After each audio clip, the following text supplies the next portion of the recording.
میں شریعت میں इसके मुतल्लिक कोई इम्तनाई हुक्म नहीं मिलता कि आपने मना किया। हुजूर के दौर में मेरा ख्याल है 25 या 26 साज बजते थे।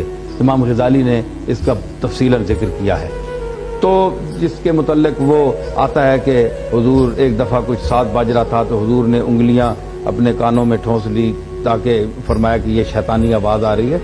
तो आप नबी थे, आपका एक मकाम था, खुदा जाने उस वक्त वही आ रही हो तो आपने ये जुमला फरमाया। ये होता है अब भी आप कोई साज सुन रहे हो तो आपकी अपनी तबीयत कहीं और लगी हो, आप मसरूफ हो तो आप कहते यार बंद कर इसे, तो आप भी कह देते हैं ना, सब लोग कहते हैं। तो वो तो एक पूरी कायनात की हिदायत के लिए तशरीफ लाए थे तो आपने उसके लिए, तो इस किस्म की अगर कोई हदीसें हैं तो वो मेरे इल्म में है, कोई ऐसी बात नहीं है।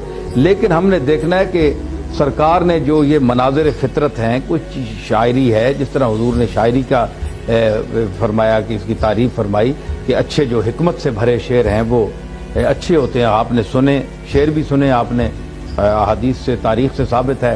तो मौसीकी जो है ये शादी के मौके पर अंसार की लड़कियां नाचती थी, गाती थी। हज़रत आयशा को फरमाया कि जा तेरी सहेलियां बजा भी रही हैं और गा भी रही हैं, तू भी जाके सुन, हदीसों में आता है। तो मतलब है कि इस हवाले से ये कोई इस तरह ममनू नहीं है। लेकिन इसको ओढ़ना बिछोना बना लेना, ना नमाज ना रोजा